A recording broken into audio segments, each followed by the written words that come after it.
যুবক তুমি বড়ই গুনাহগার। ও বন্ধু, এই সারা দুনিয়াটাই স্বার্থ, এই সারা দুনিয়াটাই ধোঁকা। যেই আল্লাহ তাকে এত আদর যত্ন করে বাঁচিয়ে রেখেছেন, যেই আল্লাহ তাকে দুটো চোখ দিয়েছেন, কত মানুষকে এই দুটো চোখ দেয় নাই। সেই আল্লাহর দেয়া চোখ দিয়ে আল্লাহর কোরআনটা দেখতে পারে না। তুমি জানো কোরআন কী জিনিস? একবার মোবাইলটা নিয়ে কানের সামনে ধরে দেখো না, ধরে দেখো কত মধুর সুর। সেই কোরআনকে তুমি লাথি মারছ, অসম্মানী করছ। আল্লাহ তাআলা কোরআনে বলেন, ওয়ামাল হায়াতুদ দুনিয়া ইল্লা মাতাউল গুরুর। এই সারা দুনিয়াটাই স্বার্থ, এই সারা দুনিয়াটাই ধোঁকা, সারা পৃথিবীটাই ধোঁকা। বউ বলেন, সন্তান বলেন, যতদিন ক্যারিয়ার আছে ততদিন বউয়ের ভালোবাসা, যতদিন ক্যারিয়ার আছে ততদিন সন্তানের ভালোবাসা, যতদিন ক্যারিয়ার আছে ততদিন শ্বশুর শাশুড়ির ভালোবাসা। আর ক্যারিয়ার ধ্বংস, কাছের বন্ধু শত্রু হয়ে যাবে, ঠিক কিনা?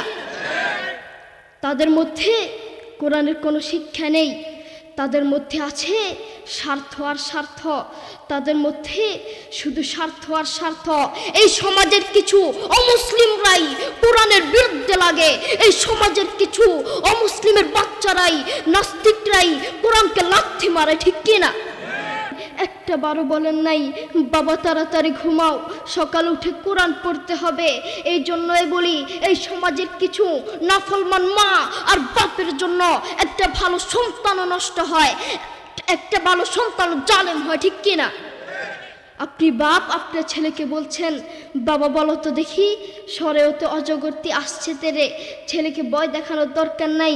আপনি আপনার ছেলেকে এগুলো কেন শিখাচ্ছেন? আপনি আপনার ছেলেকে শিখাবেন, বাবা বলো তো দেখি সরেওতে অজু করে নামাজ পড়ি। একদিকে ইসলাম শিখবে, আরেকদিকে বাক্য শিখবে। আপনি আপনার ছেলেকে বলবেন, বাবা বলো তো দেখি ওই দেখা যায় কবর, ওই আমাদের ঘর, ওইখানেতে থাকতে হবে অনেকটা বছর। ও কবর তুই চাস কি? নেককার লোক পাস কি? নেককার লোক পাই না, একটা যদি পাই ধরে জান্নাতে ঢুকে, ঠিক কিনা? আপনি আপনার ছেলেকে এগুলো শিখাবেন, তাহলে আপনার ছেলে যোগ্য আলেম হতে পারবে। আপনি আপনার ছেলেকে একদিকে অঙ্ক শিখাচ্ছেন, আরেকদিকে সুদ শিখাচ্ছেন। আপনি আপনার ছেলেকে বলছেন, বাবা বলো তো দেখি 100 টাকায় যদি 2.5 টাকা সুদ আসে, 10 লক্ষ টাকায় কত টাকা সুদ আসবে?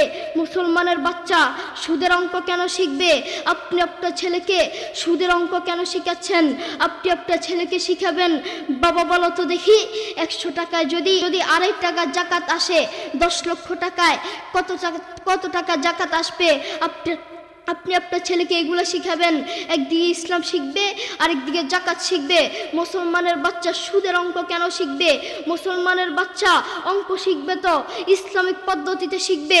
কোরআনের কথা বলতে যদি নিজের জীবন দিতে হয়, জীবন দিতে রাজি। ইসলামের কথা বলতে যদি নিজের জীবন দিতে হয়, জীবন দিতে রাজি। হকের কথা বলতে যদি জীবন দিতে হয়, জীবন দিতে রাজি। কিন্তু ঈমান হারাতে রাজি নাই, ঠিক কিনা? আমাদের ভিতরে ঈমান থাকা দরকার। আমাদের ভিতরে যদি ঈমান থাকে, আমরা কবরে শান্তিতে থাকতে পারবো। আল্লাহ রাসূল সাল্লাল্লাহু আলাইহি ওয়াসাল্লাম এবং তার সাহাবীরা নিজের জীবন দিতে রাজি থাকতো, কলিজা নিতে রাজি থাকতো, কিন্তু ঈমান হারাতে রাজি থাকতো না, ঠিক কিনা? মূল কথা বলতে চাচ্ছি, আমরা যদি কবরে শান্তি পেতে চাই, ঈমানদার হতে হবে, কোরআন পড়তে হবে। আল্লাহ তাআলা আমাদের সবাইকে বুঝার তৌফিক দান করুন।